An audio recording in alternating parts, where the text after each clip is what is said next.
tener la siguiente ponencia a cargo del Ministerio de Cultura acerca de la administración del patrimonio cultural de la nación y la participación del sector privado. La primera ponencia estará a cargo de Gilberto Martín Córdoba Herrera, quien es director de Catastro y Saneamiento Físico Legal del Ministerio de Cultura, licenciado en Arqueología por la Universidad Nacional Mayor de San Marcos y egresado de la Maestría de Conservación y Restauración de Monumentos de la Universidad Nacional de Ingeniería, con más de 20 años de experiencia profesional en el sector público y privado en la ejecución y asesoría de proyectos e intervenciones arqueológicas, protección del patrimonio arqueológico y temas del saneamiento físico legal. ¿Sí? Entonces, cedo la palabra. Muy buenas tardes. Director, buenas tardes. Disculpe Sí, las molestias. Gracias. no te preocupes. Buenas tardes con todos y todas. Se escucha bien, ¿no? Sí, correctamente. Listo. Sí, buenas tardes con todos y todos. Agradezco la invitación de la SBN para este curso y poder compartir un poco de los trabajos que hacemos en el Ministerio de Cultura desde la Dirección de Catastro y Saneamiento Físico Legal en cuanto a la administración de terrenos, ¿no? Que es el tema que se está viendo en este curso. Ya hemos escuchado la intervención anterior en la cual nos hablan de áreas que deben ser protegidas. Del mismo modo, la intervención que voy a tener el día de hoy tiene que ver sobre áreas arqueológicas que también deben ser protegidas y por lo cual hay todo un procedimiento que se sigue desde el Ministerio, amparado pues por un marco legal. Voy a proceder a compartir la pantalla. Me indican si se ve, por favor. A ver. Sí, se está observando. Sí, ¿estoy en modo completo? Creo que... ya, ahora sí, ¿no? Ahora sí, correcto. Ya, dame un minuto que como a un costado. Solo quería comentar que esa presentación la vamos a compartir, ¿no? Con otra persona más del Ministerio de Cultura, con la arquitecta Claudia Veró. Yo me voy a encargar de la parte prehispánica, ¿no? Y la arquitecta verá lo que es el patrimonio histórico, posterior a la época prehispánica, lo que tiene que ver con los monumentos coloniales, republicanos y contemporáneos. El catastro de monumentos arqueológicos prehispánicos en el Perú. Muchas veces cuando hablamos de catastro, pues tenemos la idea de que estamos haciendo un trabajo acerca del registro de predios con fines de registros municipales para el cobro de impuestos, prediales, arbitrios y todo lo demás, ¿no? El catastro arqueológico tiene que ver más que todo con la identificación de las áreas con contenido arqueológico para ubicarlas debidamente en el espacio y que sirva una herramienta de gestión para las diferentes obras que quieren hacer otras entidades públicas o privadas en el desarrollo de sus actividades sin interferir con el patrimonio arqueológico o causar algún tipo de deterioro o algún tipo de afectación al patrimonio. Muchas veces hemos visto planos diversos de áreas urbanas identificadas a lo largo del territorio nacional, en el cual se detallan, pues, cómo eran las ciudades antes. Y las ciudades antes, pues, tienen un trazo urbano, en el cual se pueden graficar las manzanas de viviendas, de qué manera se fueron gestando las ciudades y cómo fueron posicionándose en el entorno y colindancias. Y en ese entorno y colindancias, y por qué no, también dentro de las ciudades, pues se encontraban lo que comúnmente conocíamos como huacas, que son las áreas arqueológicas que deben ser debidamente protegidas actualmente por el Estado peruano. Tal vez lo que tengamos de referencia más reciente de épocas prehispánicas es a través de diversos tipos de grabados, figuras, lienzos que han hecho diferentes autores acerca de cómo graficaban las ciudades. Y las ciudades obviamente no son estáticas en el tiempo, sino que van cambiando, se van transformando. Y esa transformación hace que los espacios que inicialmente no eran aptos tal vez para vivienda u otro tipo de acciones o actividades humanas hayan sido incorporadas a los ambientes urbanos, ¿no? Es por eso que las ciudades cambian y se transforman. Como podemos ver en esta vista, el desarrollo, por ejemplo, de la ciudad del Cusco, son dinámicas, evolucionan y cambian, y como podemos ver, pues, en la ciudad de Lima, con un desarrollo urbano, moderno, con edificios y construcciones, pues, que han cambiado por completo el paisaje. Eso es lo que tenemos actualmente en la ciudad de Lima, por ejemplo. Pero ¿cómo era antes? ¿Qué sucedía antes? Eso lo vamos a ver a continuación. Como todas entidades que trabajan con áreas que deben tener un cuidado especial, tenemos un marco legal, ¿no? Un marco legal que va desde la Constitución Política del Perú hasta normas específicas que regulan el patrimonio cultural de la nación, como la Ley 28296, que es la Ley General del Patrimonio Cultural de la Nación, la ley que crea el Ministerio de Cultura, y así por el estilo, otras normas específicas que van viendo el desarrollo de las actividades arqueológicas a nivel nacional, como por ejemplo el Decreto Supremo 003-2014-MC, que aprobó el Reglamento de Intervenciones Arqueológicas, que es la norma sobre la cual trabajamos todos los arqueólogos y se realiza todo tipo de intervenciones, todo tipo de trabajos en monumentos arqueológicos o actividades que tengan que ver con el tratamiento de algún resto arqueológico de por medio. En el marco de estas normas, y ya yendo lo específico hacia lo que es el catastro arqueológico, ¿no? Tenemos que el catastro de bienes arqueológicos ha sido declarado como de necesidad pública por las leyes que regulan el patrimonio cultural, ¿no? Y es una necesidad indispensable, puesto que el patrimonio nos pertenece a todos los peruanos y estamos en la obligación de respetarlo, de cuidarlo y sobre todo de asegurar su continuidad en el tiempo para que pueda ser disfrutado por las generaciones venideras. De repente en este marco legal que nosotros tenemos actualmente, tal vez lo que resaltaría sería la ley 3528, que modificó los artículos 3 y 7 de la ley 28294, que creó el Sistema Nacional Integrado del Catastro y su vinculación con el registro de predios del año 2016, diciembre del 2016. Y esta norma para el Ministerio de Cultura es de suma importancia, pues a partir de esa fecha, el 22 de diciembre del año 2016, el Ministerio de Cultura se convirtió en un ente generador de catastro.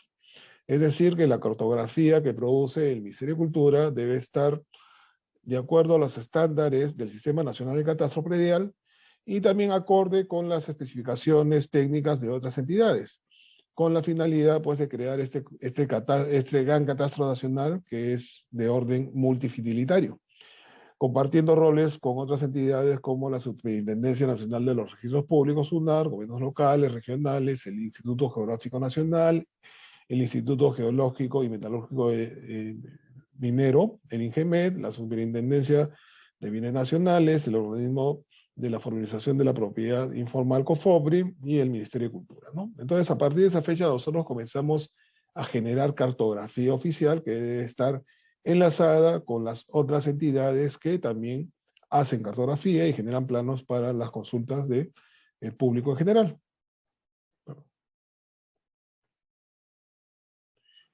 Pero antes de la creación del Ministerio de Cultura, que es en el año 2010, ¿cómo se hacía el registro de los monumentos arqueológicos prehispánicos? Para tener una idea justamente de esta evolución que ha habido en el tiempo. Pues era un trabajo prácticamente artesanal. Quienes tienen conocimiento de cartografía pueden identificar estos instrumentos que son estereoscopios, que son aparatos que permiten, o permitían, porque ya no se usan, ya son piezas de museo, elaborar cartas nacionales, mapas, planos, a partir del uso de fotografías aéreas. Y como se ve sobre la margen derecha de la vista, crear pues un inventario del patrimonio arqueológico distribuido a lo largo del territorio nacional. Entonces lo que hacíamos los arqueólogos, hasta antes quizás de la creación del Ministerio de Cultura, en la década de los 80s, 90s, eran prácticamente inventarios de zonas arqueológicas, donde íbamos recopilando información, más no la ubicación precisa de los monumentos, puesto que también en ese tiempo las herramientas con las que se contaban no tienen las características modernas de hoy en día. Y es así como se utilizaban las cartas nacionales, donde se iban ubicando los restos arqueológicos. Y muchas cartas nacionales que produce el IGN no tienen la ubicación justamente de las evidencias arqueológicas que se han registrado. Lo más común en esos tiempos eran utilizar las fotografías aéreas, como se ve en imagen, y a partir de las fotografías aéreas, con el uso de esos aparatos estereoscopios, hacer las reconstrucciones de las evidencias a partir de la lectura de estas fotografías. Las fotografías más antiguas que se tienen para la región Lima y casi todo el territorio nacional fueron tomadas en el año 1944 por la FAP, por la Fuerza Aérea del Perú, a través de su Servicio Aerofotográfico Nacional. Y es así como se crean estas fotos, generan, y a partir de su estudio y a partir de su identificación se van, pues, registrando las evidencias arqueológicas y se comienza a hacer una cartografía artesanal, pero válida para esos tiempos.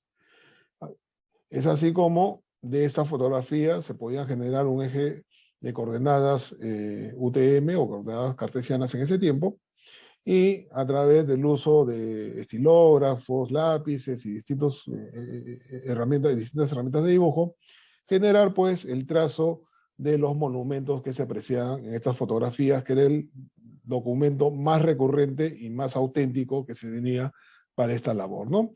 Y si se puede ver la comparación entre lo que se ve entre la fotografía aérea y lo que se ha registrado, pues trataba de reconstruir las formas que se plasmaban en estos documentos para convertirlos en planos y documentos oficiales. Esta es una fotointerpretación de un sitio arqueológico que se llama El Sauce, que queda ubicado actualmente en el distrito de San Juan del Lurigancho. Quienes conocen la avenida Próceres, es detrás del primer metro que se encuentra, creo que es a la altura de la estación del metro de Los Jardines, me parece que se llama, Los Jardines, lo que se conocía como la Hacienda, ¿no? Y es así como se iban haciendo el registro de las zonas arqueológicas a nivel nacional.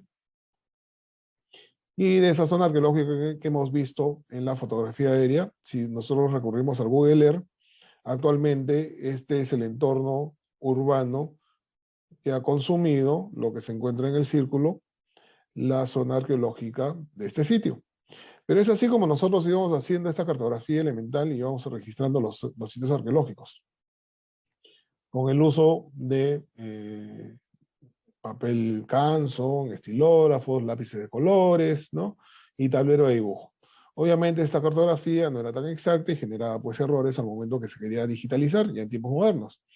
Y el registro pues se hacía en esos grandes inventarios de zonas arqueológicas, como el que se ve en imagen, que es un registro del año 1974, justo a partir de la recopilación de fotografías aéreas, donde a través de las cartas nacionales, como hemos visto anteriormente, se iban graficando las zonas arqueológicas y se podían ubicar de manera referencial los sitios arqueológicos, y se iba viendo también cómo el avance urbano de las ciudades iban prácticamente cercando las evidencias arqueológicas.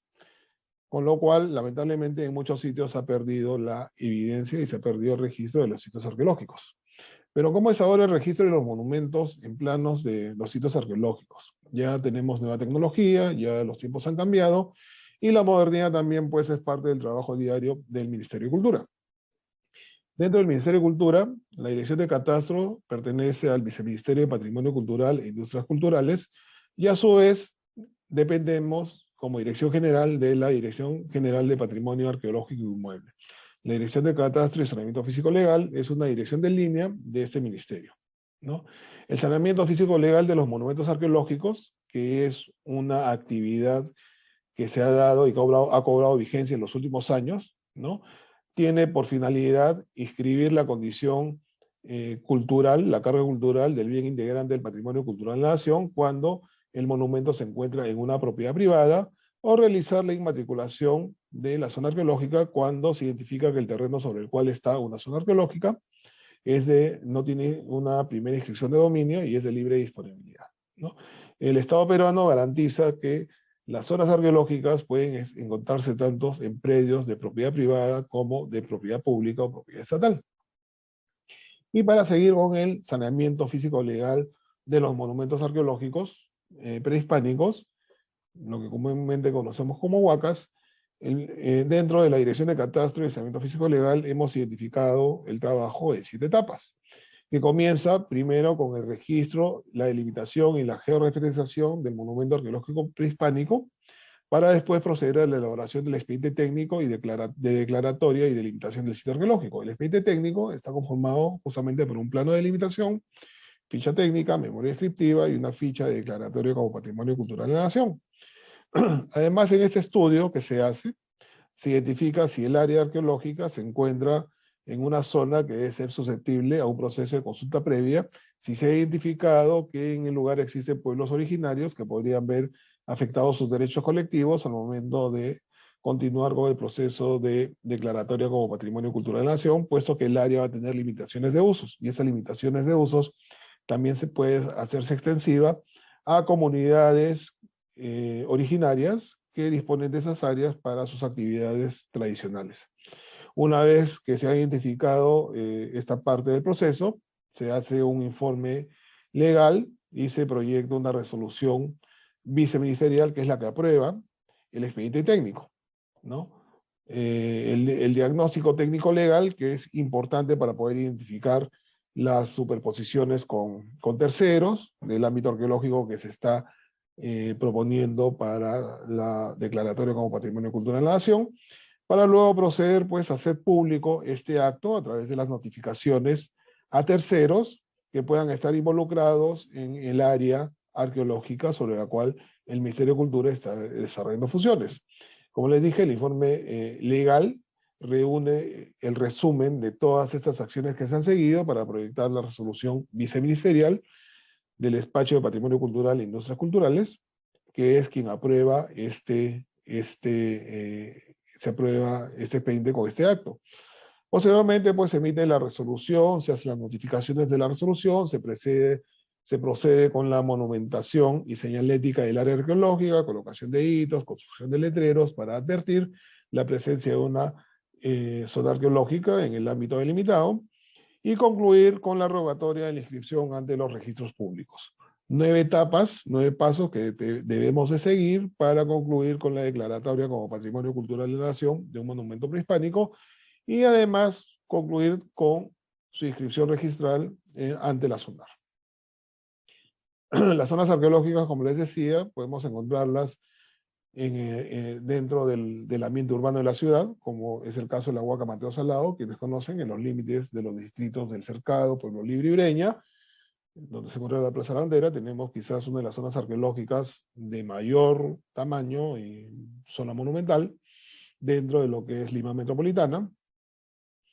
Y podemos ver, pues, haciendo uso de herramientas como el Google Street, la identificación de las colindancias, ¿no? Vemos pues que los tiempos han cambiado y tenemos tecnología que nos permite pues precisar los ámbitos arqueológicos, a diferencia de lo que les mostraba en años anteriores, donde teníamos que recurrir a trabajo prácticamente artesanal.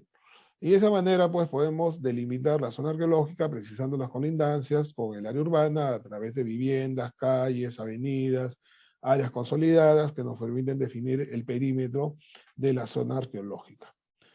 Con el uso de herramientas modernas, ¿no? Como son los GPS diferenciales, zoom métricos de alta precisión, las estaciones totales que nos permiten los levantamientos topográficos, los navegadores, que es una herramienta importante para poder ubicarnos sobre el terreno, ¿no? Y el uso pues de los softwares adecuados y las impresiones pues en los plotters de precisión, a diferencia pues de los dibujos que hacíamos anteriormente sobre los tableros, que el simple hecho de trazar líneas sobre el papel generaba pues una distorsión de áreas y podía inducir error.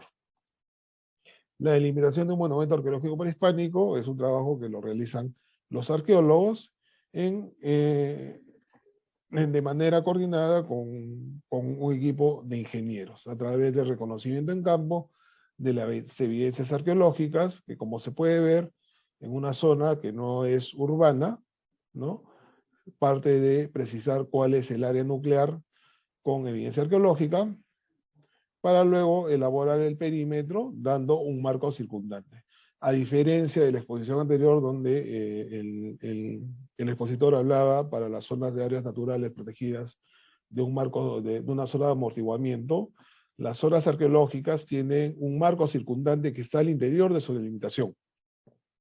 Quienes tienen una zona de amortiguamiento son los monumentos que se encuentran en la lista indicativa de Patrimonio Mundial, que es reconocida como Patrimonio Mundial por UNESCO, como puede ser la zona arqueológica de Pachacamac en Lima, Chanchán en Trujillo, ¿no? Y los casos del Cusco conocidos también. ¿no? Entonces, tenemos que la delimitación de una zona arqueológica está compuesta por el área nuclear más el marco circundante, ¿no? El marco circundante, que es la medida que técnicamente establece en campo el arqueólogo, considerando, pues, posibles impactos que pudieran darse alrededor del monumento, como podrían ser construcciones de proyectos y proyectos de infraestructura, un crecimiento urbano rural, ¿no? Actividades productivas, o tal vez actividades extractivas que se puedan desarrollar alrededor de una zona arqueológica. Una vez que se ha concluido con todo este proceso, como les indicaba, pues ya viene el tema de la señalización para advertir la presencia de una zona arqueológica y se tomen los recaudos al momento de transitar, al momento de diseñar, al momento de planificar alrededor de las ciudades. Posteriormente se da la colocación de hitos para precisar las áreas arqueológicas, ¿no? Mediante la colocación de estos hitos que permiten precisar cuál es la extensión de una zona arqueológica. Pero siempre nos hacen la pregunta, ¿no? Si una zona arqueológica es más importante que otra. La respuesta es no, ¿no? Todas las zonas arqueológicas tienen una relevancia y una importancia cultural y además todas las zonas arqueológicas están debidamente resguardadas por el marco legal que las protege, que les mostré en un principio. Dentro del reglamento de intervenciones arqueológicas se precisa cuál es la clasificación de esta evidencia arqueológica, ¿no? Que pueden ser los sitios arqueológicos, que por lo general son las áreas que comúnmente conocemos como huacas, de repente las zonas arqueológicas que ustedes hayan identificado en sus distritos, ¿no? Como la Huaca Pugliana en Miraflores, Guayamarca en San Isidro, ¿no? La Huaca Balconcillo en La Victoria, ¿no? Y así por el estilo. La zona arqueológica monumental, que es otra clasificación, que son monumentos de mayor tamaño y donde se combinan también otros ambientes, otros espacios, otras construcciones, como lo puede ser la zona arqueológica monumental de Puruchuco o la zona de Pachacamac al sur de Lima. Y en tercer lugar tenemos el paisaje arqueológico, que es la combinación de la actividad humana con la evidencia natural, como pueden ser los andenes o pueden ser los caminos prehispánicos. La importancia de un sitio arqueológico lo da la investigación, ¿no? Porque puede ser que tal vez de un sitio arqueológico pequeño, que de repente no tenga un área monumental, una infraestructura enorme, ¿no? Se puede recuperar información valiosa en cuanto a datos, ¿no? de la ocupación prehispánica que se dio en el lugar y nos sirva para entender la historia, para saber el comportamiento de un área, para saber qué actividades se desarrollaban en un espacio reducido de terreno sin tener la monumentalidad de un sitio arqueológico. Es por eso que el patrimonio cultural está igualmente cautelado por las diferentes normas que establecen, ¿no? No hay una diferencia, por ejemplo, entre la huaquita que yo puedo tener en mi barrio, ¿no? Como por ejemplo la Huaca La Luz en el Cercado de Lima, casi por llegar a la Universidad Católica, con Machu Picchu. Ambas están amparadas por el mismo marco legal. El trabajo de levantamiento en campo para la elaboración de planos lo realizan los ingenieros mediante la toma de puntos con equipos GPS submétricos, y para poder elaborar un plano de delimitación tenemos a continuación los siguientes criterios, que es el criterio cultural arqueológico, el criterio de integralidad, el criterio de exclusión de accidentes geográficos, el criterio de exclusión de vías de infraestructura vial y el criterio de exclusión de infraestructura moderna. Todo ello en aras de cautelar y de conservar debidamente un monumento. Respecto al primer criterio, que es el criterio arqueológico, la delimitación, el plano que se elabora, debe tener una correspondencia en su área y perímetro con la evidencia arqueológica que se quiere delimitar. El criterio de integralidad nos dice que no podemos delimitar independientemente zonas arqueológicas cuando sabemos que forman parte de un solo componente o una sola tradición, como se ve en la foto, en la imagen que se está mostrando, de diferentes huaquitas, ¿no? Y mal haríamos, y esa es una vista aérea de la misma toma, ¿no? Que mal haríamos en delimitar cada uno de los montículos cuando sabemos que todos forman parte de una misma tradición arquitectónica prehispánica. El criterio de exclusión de accidentes geográficos, que lo que busca es preservar la evidencia arqueológica, por ejemplo, ante posibles subidas de agua en épocas de lluvia que puedan afectar las zonas arqueológicas, y protegerlas de esta manera, ¿no? Construyendo muros de contención o cualquier elemento que posibilite mitigar el riesgo contra la evidencia arqueológica y evite ser destruida por un huaico, por un deslizamiento o por cualquier fenómeno natural no controlado que se encuentre en el área de la zona arqueológica. El criterio de exclusión de las vías de uso público, no podemos considerar dentro de una delimitación una vía, una carretera, una zona de tránsito de vehículos, puesto que estas áreas necesitan un mantenimiento, son de uso público, no podemos restringirlas en su paso y por lo tanto se deben dar las facilidades para que se dé el mantenimiento, la señalética propia de la carretera y así se pueda mantener en uso la vía. Y el criterio de exclusión de infraestructura moderna. En el territorio nacional tenemos muchas zonas arqueológicas donde se ha construido infraestructura moderna, con o sin autorización. Obviamente las que no tienen autorización deben pasar por un proceso de investigación, si han cumplido, si tienen algún tema de sanción, ¿no? Por una construcción indebida, no han solicitado permisos al Ministerio de Cultura, eso habría que evaluar, pero deben ser excluidas para tener, como le decía, el primer criterio, el criterio arqueológico, de preservar, pues, y representar dentro de un polígono arqueológico la realidad que se quiere delimitar. Como se puede ver en la imagen, hay muchas zonas arqueológicas en las cuales inclusive pues, el Estado ha desarrollado infraestructura, como es un colegio en la zona de Monterrey, en el distrito de Ate, y así por el estilo, ¿no? Una vez que hemos trabajado todos estos criterios, podemos generar un plano de delimitación, el cual tiene características señaladas en una resolución que aprueba el expediente técnico, con un cuadro de datos técnicos en coordenadas UTM, en el datum WGS84, un plano de ubicación en la parte superior derecha, un membrete que señala las características del sitio y lo más importante, pues el área y perímetro graficado de la zona arqueológica. Este documento se acompaña de una ficha técnica, que es la descripción arqueológica del sitio prehispánico que ha sido delimitado, una memoria descriptiva, que es la lectura del plano, con las características que tiene el polígono que ha sido levantado, y finalmente una resolución viceministerial que aprueba tanto la memoria, ficha técnica, como el plano de delimitación, que es el expediente técnico. Posteriormente, esta información, una vez que se tiene la resolución viceministerial, acudimos a los registros públicos para pedir la rogatoria, que como les dije, podría ser la carga cultural, ¿no? La condición cultural sobre partidas ya identificadas de terceros, o la inmatriculación a nombre del Estado, administrada por el Ministerio de Cultura del área arqueológica. Ojo que acá no estamos restringiendo derechos reales sobre las partidas que han sido identificadas, solamente se está precisando la condición cultural del área, y que obviamente pues tiene restricciones de uso, y cuando quieran desarrollar algún tipo de acción, tengan conocimiento de que en el área hay una zona arqueológica que debe ser preservada, que debe ser cuidada, y que existen los procedimientos en el Ministerio de Cultura para poder desarrollar diferentes tipos de obras.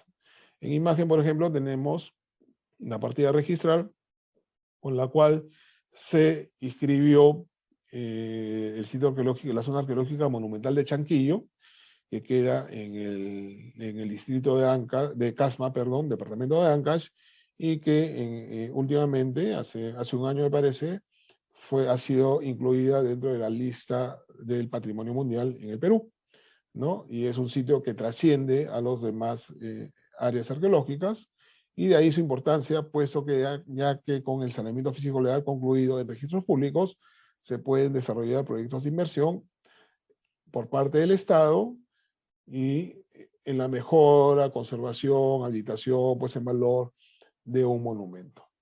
Toda esta información que yo les he mostrado pueden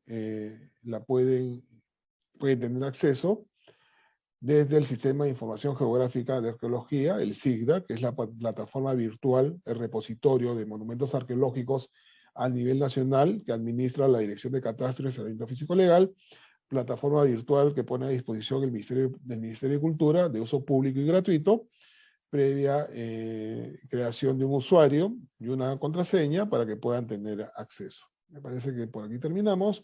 Lo que están viendo en imágenes es, en imagen, es el Templo del Sol en Vilcahuamán, Ayacucho, sobre el cual existe una iglesia de época colonial. El Templo de Vilcahuamán se ubica en la plaza de armas, de Vilcahuamán, ¿no? Y es una zona que recientemente hemos concluido con el saneamiento físico legal y la inscripción en los registros públicos, ¿no? Les dejo mis datos para cualquier consulta que tengan a bien hacer, ¿no? Somos la Dirección de Catastro y Saneamiento Físico Legal, mi correo electrónico y mi teléfono para cualquier consulta que consideren les pueda ayudar en su desarrollo universitario. Muchas gracias. Muy agradecido por su excelente ponencia, director. Muchísimas gracias. Entiendo que ya estamos con el tiempo con usted, no nos va a dejar lamentablemente, pero si hubieran preguntas, nos invita a hacerlas a su correo. O tiene 2 o 3 minutitos Sí, de no, repente. no hay problema, los puedo acompañar un ratito más. Ah, gracias. Excelente noticia. Entonces, chicos, aprovechemos. Si alguien tiene preguntas, eh, ya pueden reactivar sus micrófonos. ¿Es correcto? Si alguien tuviera la pregunta, por favor, levante la mano.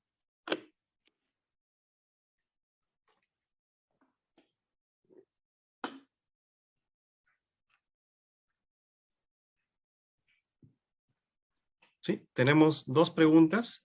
Ana Sofía, adelante.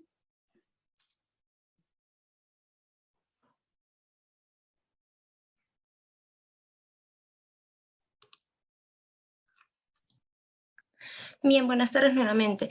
Doctor, tenía una duda que no me quedó en realidad muy claro, porque usted hizo referencia a la zona de amortiguamiento, bueno, trayendo a colación lo que se había hablado en la exposición anterior, pero también nos habló sobre una zona que no llegué a escuchar muy bien porque el internet se me entrecortó.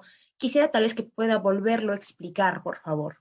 Sí, claro, Ana Sofía, cómo no, con mucho gusto. La zona de amortiguamiento no se aplica para las áreas arqueológicas, salvo el caso de las áreas declaradas en la lista indicativa del patrimonio mundial, que es el patrimonio inscrito ante la UNESCO, ¿no? Para las zonas arqueológicas en general, se maneja un término que es el marco circundante. El marco circundante se encuentra al interior del polígono de delimitación.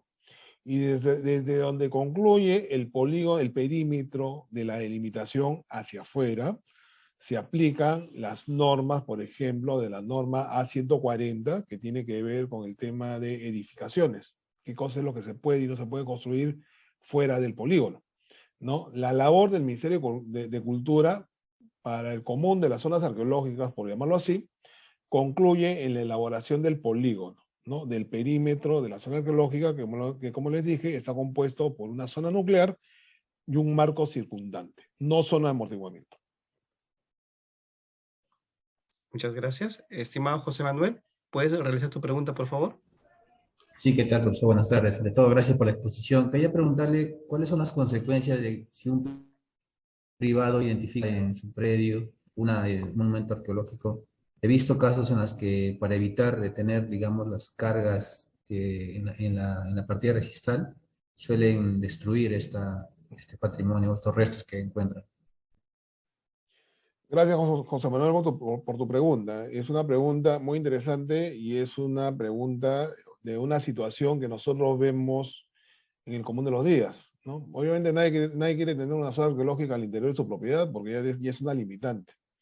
Pero lo que nosotros ahora estamos viendo o estamos transmitiendo desde el Ministerio de Cultura es justamente revertir esa idea que se tenía antes y ver de que justamente el patrimonio arqueológico al interior de una propiedad puede ser un valor agregado para el beneficio de la propiedad, ¿no? Que puede ser utilizado con fines turísticos, como un recurso económico, que permita pues generar un movimiento de beneficio económico para el predio sobre el cual se encuentra la zona arqueológica. Obviamente, si tú destruyes una zona arqueológica, estás sujeto a una sanción, ¿no? Que va desde la vía civil hasta la vía penal y está tipificado en ambos códigos. Por lo tanto, pues, no es aconsejable afectar una zona arqueológica. ¿no? Como les dije, las zonas arqueológicas pueden encontrarse en el interior de predios privados y no es un delito, no es nada que debería generar mayor controversia, ¿no? Al contrario, lo que hacemos del Ministerio de Cultura al momento de realizar el saneamiento físico legal es advertir a estos propietarios la condición arqueológica de cierta parte de su terreno para que pueda ser administrado adecuadamente, ¿no? Y de repente promover que entidades públicas o tal vez privadas puedan invertir en este monumento, ¿no? Porque todos nos sentimos orgullosos de tener un patrimonio arqueológico vasto, rico. Estamos orgullosos de la marca Perú, que es esta circunferencia concéntrica, esta espiral, ¿no? Que inspirado en la línea de Nazca, ¿no? Y todos cuando salimos fuera del país o cuando queremos exaltar las cosas buenas del Perú, nos vamos tal vez por la parte arqueológica y el legado prehispánico, ¿no? Y eso es lo que debemos asegurar en continuidad en el tiempo, ¿no? Entonces, ustedes que todavía están desarrollando su formación, ¿no? Son grandes aliados para el Ministerio de Cultura y sobre todo también tomando a colación la exposición anterior, ¿no? Para garantizar pues la continuidad de ecosistemas frágiles o recursos no renovables como es el recurso arqueológico, ¿no? Si destruyes una zona arqueológica, lo único que te va a quedar es el recuerdo si es que lo viste, ¿no? Pero qué mejor de disfrutarla pudiendo visitarla, pudiendo tocarla, pudiendo estar cerca de ella y sobre todo haciendo investigación y pudiendo sacar información valiosa para nuestro país.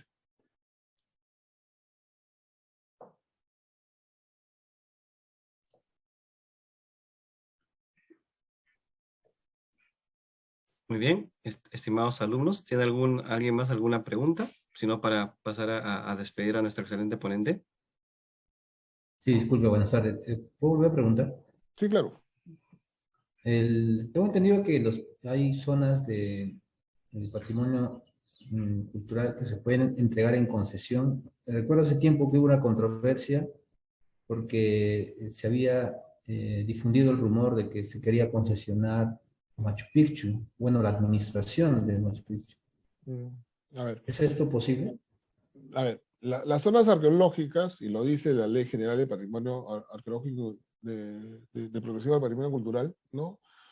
De por sí, su naturaleza son inalienables, intangibles e imprescriptibles. Ya los conceptos ustedes los conocen mejor que yo, porque son especialistas en derecho, la mayoría, ¿no?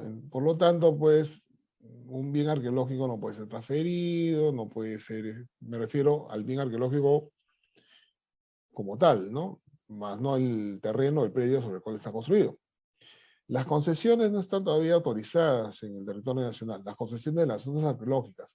Tal vez lo que se ha concesionado son los servicios, ¿no? Un restaurante, un servicio de vigilancia, u otro servicio en mejora del monumento. Pero no se concesionan las zonas arqueológicas para que empresas privadas puedan generar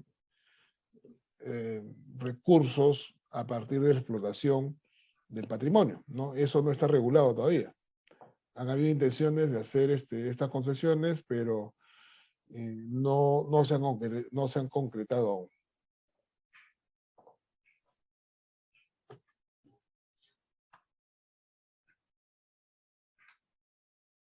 Muy bien, entonces creo que ya esa fue la última pregunta. Nuevamente, no sé si usted tuviera algunas palabras finales para su audiencia. Sí, Víctor, muchas gracias. Nada, solamente agradecer a la SBN por esta oportunidad de compartir con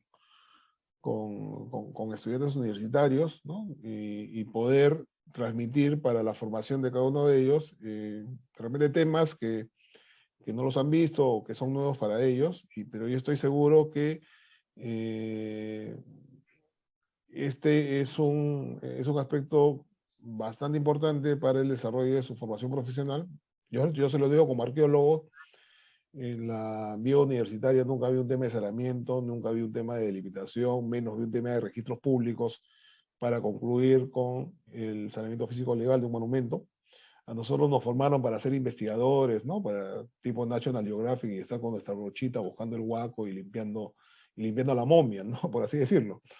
Pero cuando uno está ya en el desarrollo profesional se encuentra con nuevos retos, ¿no? Nuevas vivencias o nuevos temas que no se imaginó que iba a poder participar, ¿no? O sea, la arqueología está presente no solo en lo que es la investigación, sino también está presente, por ejemplo, en proyectos de inversión, ¿no? En la minería.